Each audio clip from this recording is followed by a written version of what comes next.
What is up, everyone? Welcome to Watch Dogs 2. This is the second game I have now played that is made by Ubisoft that you can spend the best part of 1 minute 20, as you'll find this clip is, just sat there on a piece of stone dancing, just shaking them hips, enjoying life and being Marcus, the notorious hacker. So in today's video we're going to be covering Watch Dogs 2, as you might have read by the title and the fact it says review. Now then, I'm not going to do that clickbait shit that I did last time where I said the word short review and it ended being up 18 minutes long. So this time, I know for a fact, since I'm recording this as a voiceover, it's 17 minutes long. So if you don't want to stick around for the whole thing, no worries, I'm not too bothered. Otherwise, I'm just making this video because I can, and because I got Watch Dogs 2 a few days ago, gifted by a friend, and I have to say, I've been really, really enjoying it. Like, to the point of where I'd probably say I have more fun playing this than I do playing GTA 5 or any other game like that so far. But you listen to this review and you make the judgment for yourself whether you want to play or buy this game. Don't like my opinion, stir you. So, first thing I want to talk about is the graphics of the game and how it runs.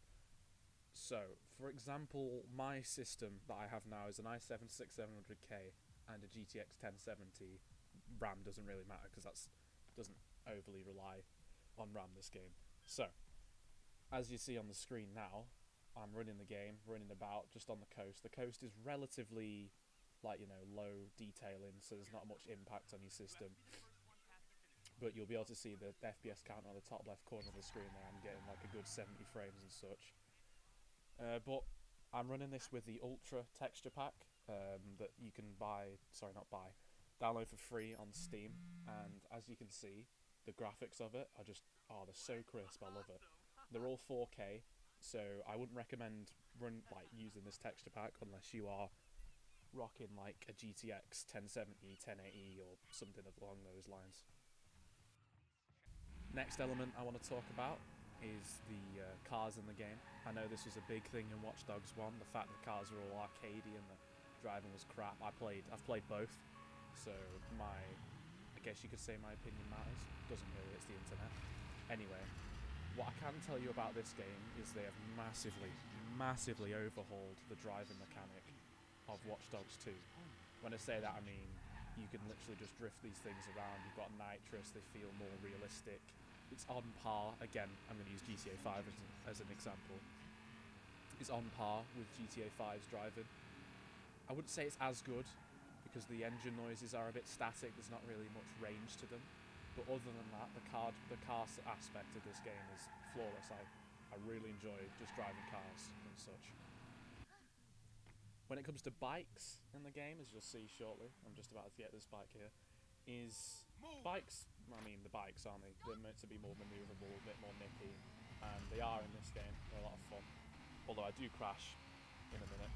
That's only because I'm nossing it, and then I hit the back of the Cadillac, as you just saw. But yeah, bikes are good.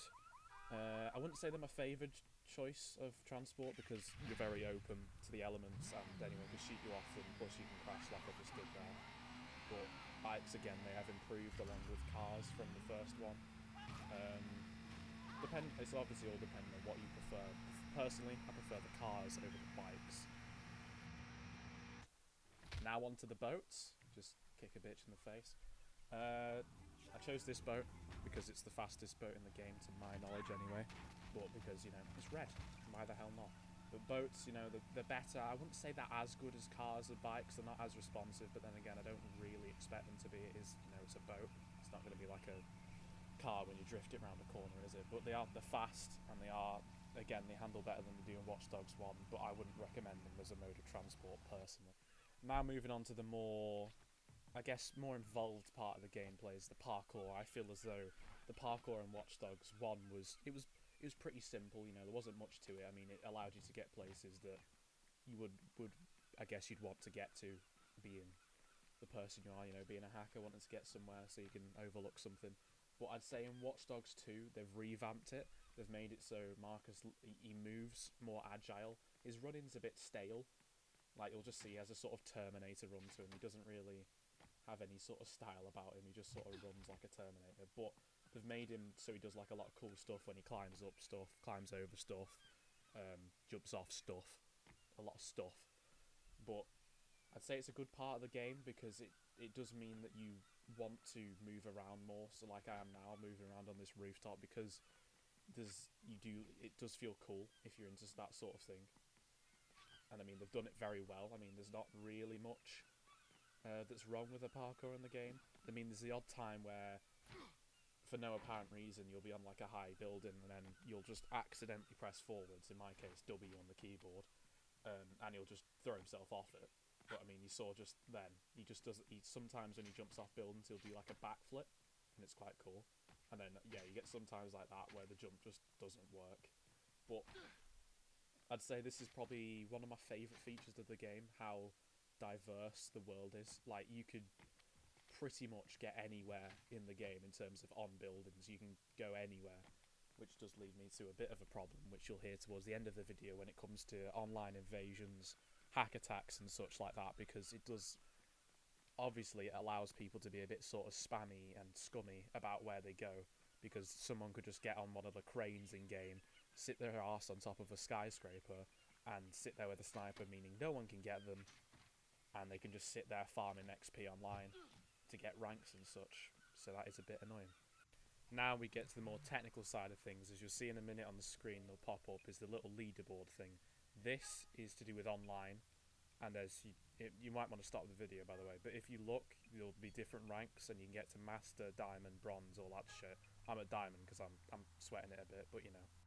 I think this is a good feature because, you know, it just allows you to see how good you are. Then you've got your phone, you've got all your apps and such. I have to say, the phone system is a lot better than it was on Watch Dogs 1, I find, on PC anyway. I don't know about console because I haven't played on console, but it's more like fluent. It's not as difficult to navigate through the phone, plus the phone's a lot more functional, and you have a little selfie camera, but you can't use the dog filter, which I'm disappointed about. Like, why can't Marcus turn himself into a base? Anyway, so now on screen you'll see the map. The map is San Francisco. It's it's not the whole of San Francisco, otherwise it'd be too big, I think. But it's cool because you can fast travel around, which does sort of make it a bit redundant to use vehicles, but I still like to drive around. But as you can see, it's a big map. It's a very good looking map, and there's a lot for you to do. I mean, I've done a lot already because I've completed the campaign, but there's a lot for you to do nonetheless, which I love. And now we get on to the sort of customization side of the game. I feel this is a lot larger in Watch Dogs 2 than it was in the original Watch Dogs, mainly because I think that was one of the biggest pet peeves of everyone who played Watch Dogs 1, is you weren't really allowed to express yourself in your character. The new addition I really love is this 3D printer, as you can see on screen now, where you can actually 3D print guns. These are guns that Wrench, who is the guy with the face mask who, you know, changes expressions, these are guns that he's like designed. You can still get the normal military ones, but honestly I haven't used any of the normal ones because the 3D printed ones are far superior anyway, so I don't understand why you would. But I mean, in a minute you'll see me actually choose a paint job and craft one of the guns in the machine, which is also good because, I mean, again, it allows you to further customize your character and how you portray yourself in the online game, and just, I guess, go for it, go for whatever you want. The gun I choose is a gun that, if you pause the video and read the description, it actually allows you to, every time you kill someone with it, it automatically hacks them, and I think that means it will collect money from them, or do whatever hack you could originally do on them, where you just go around either collecting money, recharging your phone battery, or turning the phone into a Samsung Galaxy Note 7, i.e. explodes. Anyway, yeah, and you've got the paint jobs. Those, again, I've said that a second ago, you can customise your gun because you can put paint jobs on them. I chose a little sort of hazard one, because why not? It's a gun, it's not exactly a safe thing to be playing with, not one you'd want to give to your pet unicorn or your child. Yeah, and there's the gun. That's the gun I just crafted then. But they're really cool because they look 3D printed, but they don't look shit. They look good. So yeah, that's that aspect of it, which this is probably my favourite aspect, other than free running. And now we can make our way over to the area of the DedSec place where you can customize your character. This is the DedSec lair, by the way. That wall you see there is the follower wall. That shows how many followers DedSec get. That's a big part in the game, by the way. You need to get followers to get your hack unlocks and to gain, I guess, perks and such, like the clothes I'm wearing now. I had to gain those via completing the campaign, i.e. getting followers. There's your bed where you can rest if you're a bit of a bitch. I'm obviously not going to rest because I'm not a bitch. Well, not in game anyway. In real life I'm a bit. Arcade machines. And then I'm going to move over to the customization area where you can make your character look as gay or as awesome as you wish. It's all personal preference. I like him to look this casual, but you can make him look like this. Yeah. I know, it's outrageous. He's wearing a suit along with his fucking casual ass jacket. Sorry. Not jacket. Fucking, I don't know what they're called. Leggings, that's the one. But yeah, I mean, you can see here the customization is pretty vast, and I mean, this is just using the miscellaneous tab. You got all those shops you see there, DedSec. You got like fashionable ones. You can put on his original clothes, that the one you see on the front cover of Watch Dogs 2. Personally, I like to rock non-original because why would I do that anyway? I know you can unlock the Aiden Pierce long jacket on this, but I'm not sure how. You'd have to look that up, but it's not something I wear anyway. I mean, it's a different game. Why would I want to look like a character I didn't particularly like because he was dysfunctional? Anyway. So finally, we get on to probably the bit I hate and love at the same time. It's an odd relationship I have with online. But you'll see top left, it's actually looking for a game. This is the Headhunter ones. But the thing is about online is, the reason why I'm making this, I'm probably going to make this a majority of the video, I might not, is because once you complete the campaign, then all you have to do is the side missions and the online. Personally, I think the online could be improved a little bit, i.e. I think when you enter a session, like I have entered a session now to kill this guy because he has cops on him. That's the Headhunter, by the way. That's the one that means when another player, for example myself or anyone in the world, has I think 4 or 5 star wanted, the game then marks them as a target and you can join their session to try kill them, and you gain followers and money from it, which I think is quite good actually. It gives you a bit more incentive to, I guess, it gives you another option to gain followers if you don't want to grind out missions. But obviously they're going to make the missions the biggest sort of part of getting followers anyway, because otherwise the campaign wouldn't be played. Anyway, but the thing I don't like about the online, which is my biggest annoyance, is how everyone goes up somewhere up high and everyone uses the 50 cal sniper you can craft probably within 2 hours of owning the game if you grind out enough money in the 3D printer. Because there's no like unlock system with the guns where you have to say get to a certain level or gain a certain amount of followers to unlock the guns, which I think is a bit annoying because it just means literally a level 2. I think I'm level 22, 23 on this, but it just literally means a level 2 can grind out some cash, i.e. go around a park or one of the richer towns and collect a load of money, print this 50 cal, sit their ass on top of a skyscraper like this guy is doing now, and just farm out money and followers, because every time he gets a kill on an invading player such as myself or that other guy over there, he gains followers and money for doing that. So it's a bit annoying because it just means there's just an overwhelming amount of people who do this same tactic, and it's just a bit scummy considering I've actually, I wouldn't say done it the proper way, but done it the way I think is best. Because I mean, everyone has their own play style, but I just personally, this really gets on my nerves how this is allowed and how easy it is for someone to do it. Like, I could do it, but I won't. Like, I think the first time I had my first hunter target hunt thing was when I was on like a barge at the docks, and I wasn't really hidden, and then the little bastard ran up and shot me with a sniper.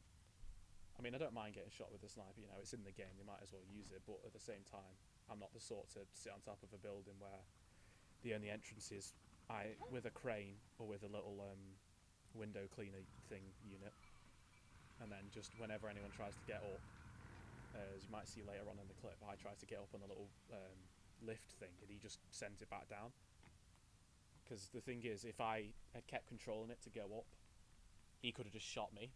But I stopped to shoot at him, so he couldn't. But then at the same time, he could just make it go back down. It's not really fair on other players. But yeah, that's the main thing I don't like about online. Otherwise, I don't see much difference between Watch Dogs 1 online and Watch Dogs 2 online. I'd say the only difference is the co-op is better because you actually have like dedicated co-op missions you can do. Your friend can just join, you could just mess around, but you could do that in Watch Dogs 1 anyway. But it's integrated more into your like campaign, because I mean, since customization is a big part of this game, you'll see that I don't actually have clips, sadly. I should have got one, but I don't. But if you have this game or get this game, you'll notice when you join a friend's session that you can see markers, but their version of it. Because, I mean, yeah, people will dress the same, but I mean, there's so many different variations in what you can get into wear, there isn't really much risk of everyone looking the same. So I'd say it's good in that respect, because you don't have to, take over an NPC body that you don't particularly want, like you did in Watch Dogs 1. It is you as a character. But yeah, look, you'll see now. I shoot him to stop him from, shooting at me with his sniper. It just sends me straight back down. In fact, yeah, that's another thing when I come to think of it. The connectivity of online is a bit dodgy, but I guess the game hasn't been out a long time, so they still haven't done like the patches or anything, but the connectivity between the online sessions and the sessions between yourself and a friend are a bit off, so like you'll often end up hitting each other with a car when you didn't really mean to, or accidentally hacking a gas line or a gas pipe, which will blow up your whoever you're in the session with, be it your friend or just be it someone on accident.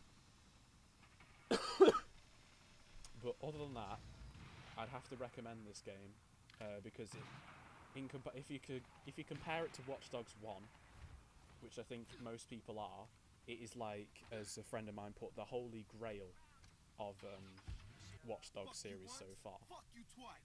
So I would definitely recommend getting this, and whilst I'm not sponsored, I would say cheapest place to get it is at the time of this recording. There was a weekend sale on at Steam where you could get this game for I think £26. I'm not sure how much that is in dollars, but I'd say this isn't sponsored or a paid endorsement. I'm too small a YouTuber to get that. But I'd say go to CD Keys. I'll put a link in the description to it, where you could definitely get this game for cheaper. But otherwise, if you want to get this game, get it. Don't let my opinion entirely influence you.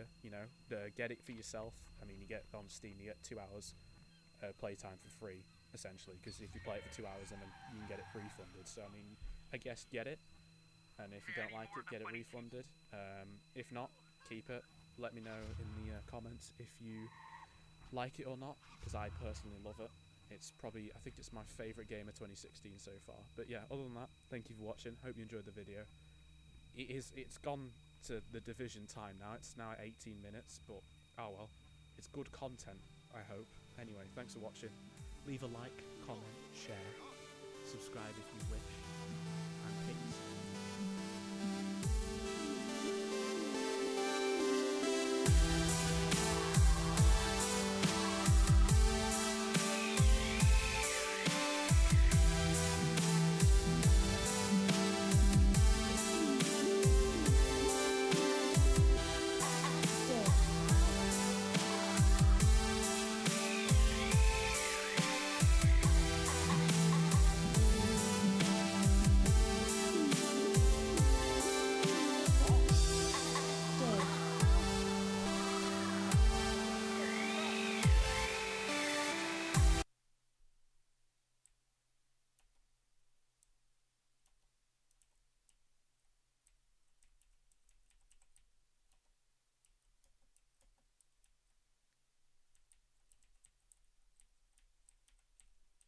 No, can't really do much, can I?